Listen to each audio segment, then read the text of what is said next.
નમસ્કાર મારા વહાલા વિદ્યાર્થી મિત્રો, આજે વાત કરીશું ગાલા અસાઇનમેન્ટ સોલ્યુશન 2024 ધોરણ 10 અને વિષય વિજ્ઞાનના પેપર નંબર 4 ના વિભાગ ડી નું સંપૂર્ણ મિત્રો સમજૂતી સાથેનું સોલ્યુશન આ વિડીયોની અંદર મેળવીશું. એ પહેલા ચેનલની અંદર પ્રથમ વખત આવ્યા છો તો મિત્રો ચેનલને ખાસ સબસ્ક્રાઇબ કરી દેવી. પ્રશ્નક્રમ નંબર મિત્રો 47 થી 54 પૈકી કોઈ પણ 5 પ્રશ્નોના મિત્રો 90 થી 120 શબ્દોની મર્યાદામાં માંગ્યા મુજબ તમારે જવાબ લખવાનો રહેશે. પ્રત્યેકના 4 ગુણ રહેશે. પ્રશ્ન નંબર 47, ધાતુ કાર્બોનેટ અને ધાતુ બાયોકાર્બોનેટની એસિડ સાથેની પ્રક્રિયા કેવી રીતે કરે છે તે પ્રવૃત્તિ સહ મિત્રો સમજાવો. પ્રથમ આપણે લખીશું, પ્રવૃત્તિ હોય એટલે હેતુ લખવો પડે. સોડિયમ કાર્બોનેટ અને સોડિયમ હાઇડ્રોજન કાર્બોનેટની મંદ HCl સાથેની પ્રક્રિયાનો અભ્યાસ કરવો.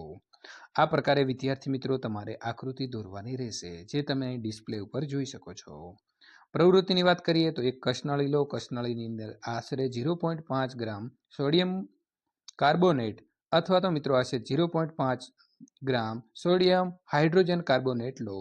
તેમાં આશરે 2 ml મંદ HCl ઉમેરો. તમે શું અવલોકન કર્યું? આકૃતિ મુજબ ઉત્પન્ન થતો CO વાયુને કેલ્શિયમ હાઇડ્રોક્સાઇડના દ્રાવણમાંથી મિત્રો પસાર કરો અને તમારું જે છે તે મિત્રો અવલોકનને નોંધો. અવલોકનની વાત કરીએ તો સોડિયમ કાર્બોનેટ અને સોડિયમ હાઇડ્રોજન મિત્રો કાર્બોનેટની મંદ HCl સાથે પ્રક્રિયા કરતા કાર્બન ડાયોક્સાઇડ વાયુ ઉત્પન્ન થાય છે.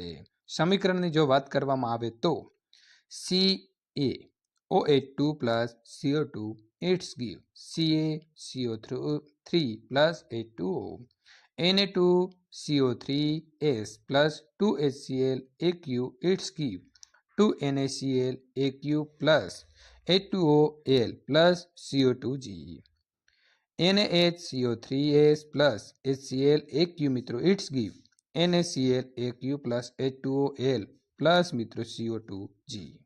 નિર્ણયની જો વાત કરવામાં આવે તો મિત્રો ધાતુ કાર્બોનેટ અને ધાતુ બાયોકાર્બોનેટની એસિડ સાથે પ્રક્રિયા કરતા કાર્બન ડાયોક્સાઇડ ઉત્પન્ન થાય છે. પ્રશ્ન નંબર મિત્રો 48, પીઓપીની બનાવટ અને ઉપયોગો લખો. બનાવટની વાત કરીએ તો જ્યારે જીપ્સમ ચિરોડીની 373 કેલ્વિન તાપમાને ગરમ કરવામાં આવે છે ત્યારે તે પાણીના અણુઓ ગુમાવીને પ્લાસ્ટર ઓફ પેરિસ બને છે. વિદ્યાર્થી મિત્રો, તેનું સૂત્ર તમારે અહીં લખવાનું રહેશે. 2CaSO4 2H2OS ઇટ્સ ગીવ મિત્રો 373 કેલ્વિનની અંદર આવશે મિત્રો 2CaSO4 H2OS પ્લસ 3H2OG અથવા મિત્રો બીજું સૂત્ર તમે અહીંથી લખી શકો છો. આમ પ્લાસ્ટર ઓફ પેરિસ પીઓપી એ કેલ્શિયમ સલ્ફેટનો હેમી એટલે કે અડધો હાઇડ્રેટ છે, જેની અંદર મિત્રો 2 CO2 પ્લસ અને 2 SO2 માઇનસ આયનો સાથે પાણીનો એક અણુ જોડાયેલો હોય છે. પ્લાસ્ટર ઓફ પેરિસ સફેદ પાવડર છે અને પાણી સાથે મિશ્ર કરતા મિત્રો તે સખત ઘન પદાર્થ જીપ્સમની અંદર ફેરવાય છે. મિત્રો CaSO4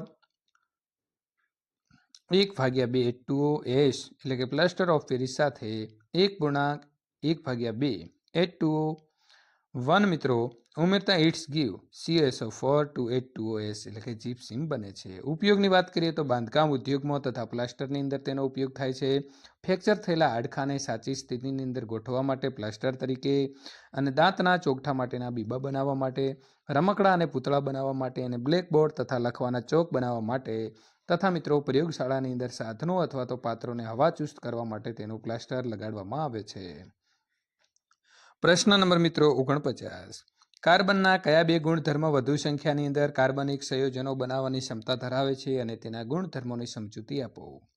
તો જવાબ આવશે મિત્રો કાર્બન પરમાણુ અન્ય પરમાણુઓ સાથે ઇલેક્ટ્રોનની ભાગીદારી દ્વારા સહસંયોજક બંધનું નિર્માણ કરી અનેક સંયોજનો બનાવે છે, જે સંખ્યા આશરે 3 મિલિયન જેટલી અંદાજવામાં આવી છે. કાર્બન વધુ સંખ્યાની અંદર સંયોજનો બનાવવાની ક્ષમતા ધરાવે છે, જે મિત્રો નીચેની પરિબળો ઉપર આધાર રાખે છે. પહેલું છે કાર્બનનો કેટેનેશન ગુણ.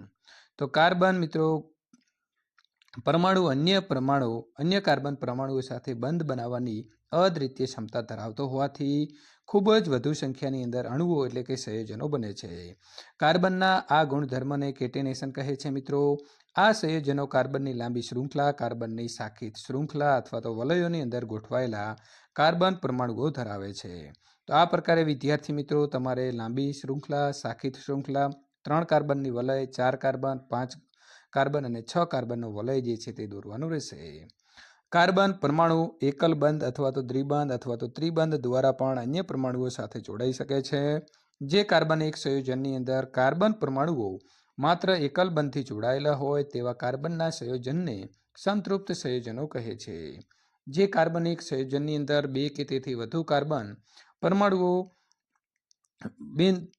બિંદ કે મિત્રો ત્રિબંધની અંદર જોડાયેલા હોય તેવા કાર્બનના સંયોજનને સંતૃપ્ત સંયોજન કહે છે. કાર્બન સંયોજનની અંદર જે હદે કેટેનેશનનો ગુણધર્મ જોવા મળે છે તે કોઈ બીજા તત્વની અંદર જોવા મળતો નથી. સિલિકોન હાઇડ્રોજન સાથે જે સંયોજનો બનાવે છે તેમાં 7 અથવા તો 8 પરમાણુઓ સીધી ને જ શૃંખલા હોય છે, પરંતુ આ સંયોજનો અતિ ક્રિયાશીલ હોય છે. કાર્બન બંધ ખૂબ જ પ્રબળ હોવાથી કાર્બન પરમાણુઓના એકબીજા સાથે જોડાણથી મોટી સંખ્યાની અંદર સ્થાયી સંયોજનો બને છે. મિત્રો, કાર્બનની સંયોજકતા 4 છે, તેથી તે કાર્બનના અન્ય 4 પરમાણુઓ અથવા તો કેટલાક અન્ય એક સંયોજક તત્વોના પરમાણુઓ સાથે બંધ બનાવવાની ક્ષમતા ધરાવે છે. કાર્બન એ oxygen, hydrogen, nitrogen, sulphur, chlorine તથા અનેક અન્ય તત્વો સાથે વિશિષ્ટ ગુણધર્મોવાળા સંયોજનો બનાવે છે.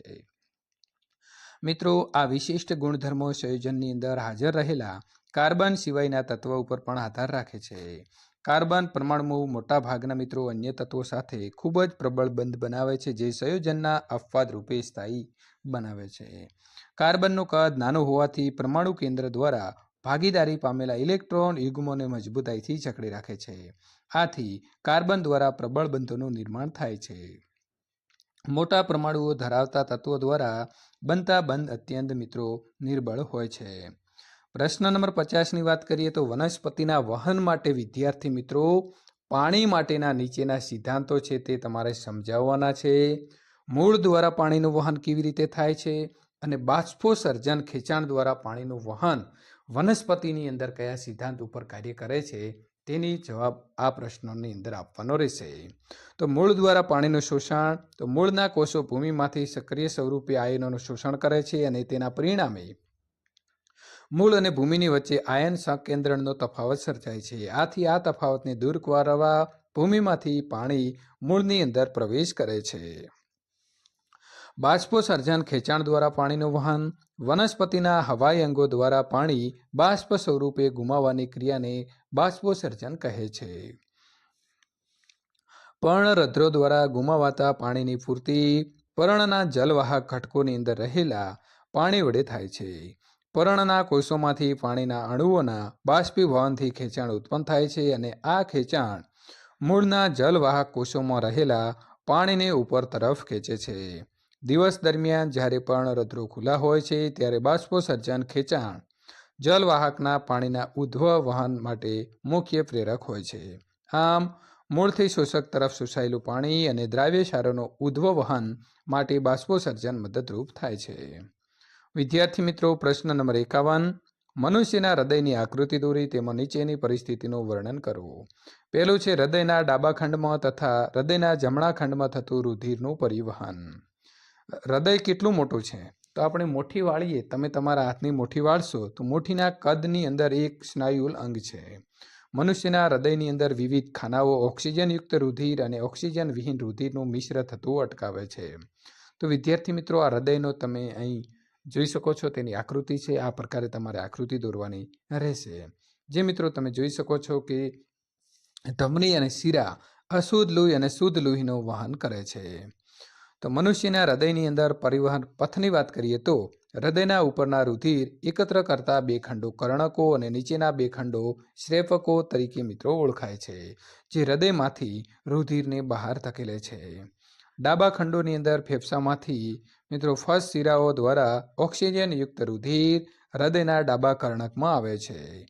ડાબું કર્ણક પાતળી દિવાલ ધરાવતા હૃદયની ડાબી તરફનો ઉપરનો ખંડ છે. રુધિર મેળવતી વખતે ડાબું કર્ણક શિથિલન પામે છે. હવે મિત્રો, ડાબું કર્ણક સંકોચન પામે છે ત્યારે ડાબું ક્ષેપક સ્થિતિલન પામે છે. આથી ડાબા કર્ણકનું રુધિર ડાબા ક્ષેપકની અંદર દાખલ થાય છે. જ્યારે સ્નાયુમય ડાબું ક્ષેપક સંકોચન પામે ત્યારે રુધિર ધમની કાંડની અંદર ધકેલાઈને શરીરના વિવિધ ભાગોને પૂરું પાડવામાં આવે છે. મિત્રો, જમણા ખંડોની જ્યારે વાત કરવામાં આવે ત્યારે હૃદયની જમણી તરફનો ઉપરનો ખંડ જમણું કર્ણક શિથિલન પામે ત્યારે શરીરના વિવિધ ભાગોમાંથી ઓક્સિજન વિહીન રુધિર તેમાં આવે છે. જમણું કર્ણક સંકોચન પામતા આ રુધિર જમણા ક્ષેપકમાં દાખલ થાય છે. આ સમયે જમણું ક્ષેપક શિથિલીન પામે છે. જમણા ક્ષેપકમાંથી આ રુધિરને ઓક્સિજનયુક્ત થવા માટે ફેફસામાં પંપ કરવામાં એટલે કે મિત્રો ધકેલવામાં આવે છે. જ્યારે કર્ણક કે ક્ષેપક સંકોચન પામે ત્યારે વાલ્વ તેની વિરુદ્ધ દિશાની અંદર રુધિર પ્રવાહને અટકાવવાની ક્રિયા કરે છે. વિદ્યાર્થી મિત્રો, ક્ષેપકને શરીરના વિવિધ ભાગોની અંદર રુધિર ધકેલવાની હોવાથી કર્ણકની તુલનામાં ક્ષેપકની દિવાલ જાડી અને સ્નાયુમય હોય છે. પ્રશ્ન નંબર મિત્રો 52. પ્રાકૃતિક વર્ણપટ વરસાદ પડ્યા પછી જોવા મળે છે. પ્રકાશીય ઘટનાઓથી આ વર્ણપટ શા માટે તેમાં કઈ રીતે નિહાળી શકીએ છીએ સમજાવો. તો મિત્રો, પ્રાકૃતિક વર્ણપટ જેને આપણે મેઘધનુષ્ય કહીએ છીએ, તો મેઘધનુષ્ય એ વરસાદ પડ્યા પછી આકાશમાં જોવા મળતો પ્રાકૃતિક વર્ણપટનું ઉદાહરણ છે. ચોમાસામાં વાતાવરણમાં લટકતા પાણીના સૂક્ષ્મ બુંદો પર આપાત થતા સૂર્યપ્રકાશનું વક્રીભવન થઈ વિભાજન થાય છે અને જેના લીધે મેઘધનુષ્ય રચાય છે. મેઘધનુષ્ય હંમેશા આકાશમાં સૂર્યની વિરુદ્ધ દિશામાં મિત્રો રચાય છે. ખાસ યાદ રાખજો કે મેઘધનુષ્ય આકાશની અંદર સૂર્યની વિરુદ્ધ દિશામાં રચાય છે. તેથી સૂર્ય તરફ પીઠ ફેરવીને ઊભા રહેવાથી આકાશમાં મેઘધનુષ્ય જોઈ શકાય છે. અહીં પાણીના બુંદો અતિ નાના પ્રિઝમ તરીકે વર્તે છે તેમ પણ કહેવાય છે, કારણ કે બુંદમાં દાખલ થતા પ્રકાશનું પ્રથમ વક્રીભવન અને વિભાજન, ત્યારબાદ આંતરિક પરાવર્તન, પૂર્ણ આંતરિક પરાવર્તન હોવું જરૂરી નથી અને અંતે બિંદુમાંથી બહાર નીકળતી વખતે પ્રકાશનું વક્રીભવન થાય છે. તો વિદ્યાર્થી મિત્રો, અહીં તમે આ આકૃતિ જોશો કે વરસાદનું ટીપું છે, સૂર્યપ્રકાશ છે, સૂર્યપ્રકાશનું થયેલું વિભાજન અને વક્રીભવન, પ્રકાશનું આંતરિક પરાવર્તન, રાતોથી લઈને મિત્રો જાંબલી સુધીના કલર જે છે તે આપણને દેખાય છે. તો આકૃતિમાં આ ઘટના પાણીના અસંખ્ય બુંદો પૈકી માત્ર એક બિંદુ વડે નમૂના રૂપે રચાતી દર્શાવી છે. બધા બિંદુઓ ઉપર વિદ્યાર્થી મિત્રો આ પ્રકારે જે છે તે આકૃતિ પ્રમાણે રચાતું હોય છે.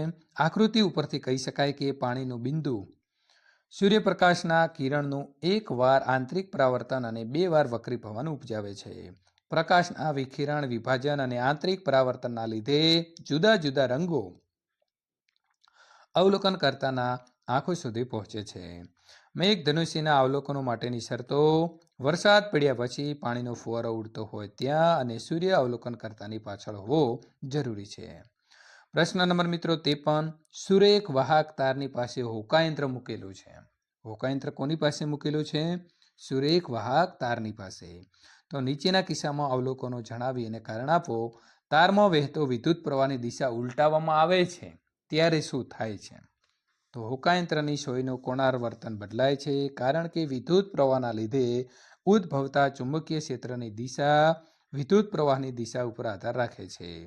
તેથી જો વિદ્યુત પ્રવાહની દિશા બદલાય તો હોકાયંત્રની સોયનું કોણાર્વર્તન પણ બદલાય છે.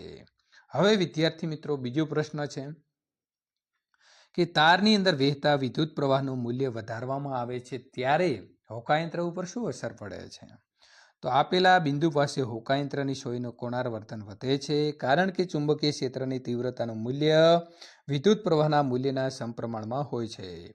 હોકાયંત્રને મિત્રો સુરેખ તારથી દૂર તરફ લઈ જવામાં આવે છે.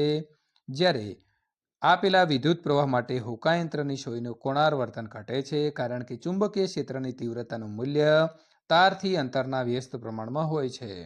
નંબર 4. હોકાયંત્રને મિત્રો સુરેખ તારની નજીક લઈ જવામાં આવે છે ત્યારે શું થાય? તો હોકાયંત્ર સુરેખ તારની નજીક લઈ જવામાં આવે ત્યારે સોયનું કોણાર્વર્તન વધે છે. વિદ્યાર્થી મિત્રો, પ્રશ્ન નંબર 54. કોઈ નિવસન તંત્રની અંદર ઉર્જાનો પ્રવાહ એક દિશીય કેમ છે તેની યોગ્ય સમજ આપો. તો મિત્રો, આહાર શૃંખલાનું પ્રત્યેક ચરણ પગથિયું પોષક સ્તર બનાવે છે. નિવસન તંત્રની અંદર ઉર્જાનું વહન ઉત્પાદકોથી શરૂ થાય છે અને ઉત્પાદકો લીલી વનસ્પતિઓ પ્રથમ પોષક સ્તર હોય છે. તેઓ સૌર ઉર્જાનું શોષણ કરે છે અને પ્રકાશ સંશ્લેષણ દ્વારા ખોરાક સ્વરૂપે રાસાયણિક ઉર્જાની અંદર રૂપાંતર કરે છે. ઉત્પાદકોમાંથી ઉર્જાનું વહન ઉપલા પોષક સ્તરે રહેલા સજીવો એટલે કે તૃણાહારીઓ તરફ વહન પામે છે. જ્યારે માંસાહારીઓ તૃણાહારીઓનું ભક્ષણ કરે ત્યારે ઉર્જાનું વહન માંસાહારીઓની અંદર થાય છે. આમ ઉર્જાનું વહન ઉત્પાદકોથી વિવિધ સ્તરના ઉપભોગીઓ તરફ થાય છે. તેથી નિવસન તંત્રની અંદર સૌર ઉર્જાના પ્રવેશ દ્વાર તરીકે ઉત્પાદકો લીલી વનસ્પતિઓ છે અને તેઓ ઉપભોગીઓ માટે ઉર્જાનો સ્ત્રોત બને છે. વિદ્યાર્થી મિત્રો, રાસાયણિક ઉર્જા જે છે તે સમગ્ર જીવસૃષ્ટિના સજીવ સમુદાયની બધી ક્રિયાઓનું સંપાદન કરવાની અંદર મદદરૂપ બને છે. તો સૂર્યપ્રકાશ એના આધારે કોઈ ઘાસ ઉગે છે તો એને કહેવાશે ઉત્પાદક થશે. પછી તેને કોઈ ઘાસ ખાનારું પ્રાણી મળે છે તો એને વિદ્યાર્થી મિત્રો કહીશું તૃણાહારી. તૃણાહારીને સસલું છે તો એને પાછળ બીજું કોઈ પ્રાણી જે છે તે શિકાર કરશે તો એને કહીશું માંસાહારી. અને એને પણ જો કોઈ મોટું પ્રાણી જ્યારે એનો શિકાર કરે છે ત્યારે તેને ઉચ્ચ માંસાહારી એમ વિદ્યાર્થી મિત્રો કહેવામાં આવશે. તો ખાસ આ જે છે તે 5 સોપાનો યાદ રાખવા. નિવસન તંત્રની અંદર ઉર્જાનું વહન હંમેશા એક માર્ગી હોય છે. લીલી વનસ્પતિઓમાં જકડાયેલી સૌર ઉર્જા પુનઃ સૂર્ય તરફ પાછી જઈ શકતી નથી. જે ઉર્જા તૃણાહારીઓ તરફ વહન પામે તે પુનઃ ઉત્પાદકો તરફ પાછી આવી શકતી નથી. પોષક સ્તરની અંદર ઉર્જા વહન દરમિયાન ઉર્જાનો કેટલાક જથ્થો બિન ઉપયોગી ઉર્જાના સ્વરૂપમાં વ્યય પામે છે અને તેનો પુનઃ ઉપયોગ કરી શકાતો નથી. આમ વિવિધ પોષક સ્તર તરફ ક્રમશઃ વહન પામતી ઉર્જા પુનઃ નીચલા પોષક સ્તરે પ્રાપ્ત થઈ શકતી નથી. વિદ્યાર્થી મિત્રો, અહીં સંપૂર્ણ સોલ્યુશન પૂર્ણ થાય છે. ત્યાર પછીના પેપરોનું સોલ્યુશન મેળવવા માટે અહીં આપેલી એન્ડ સ્ક્રીન ઉપર ક્લિક કરીને વિદ્યાર્થી મિત્રો તમે સોલ્યુશન મેળવી શકો છો.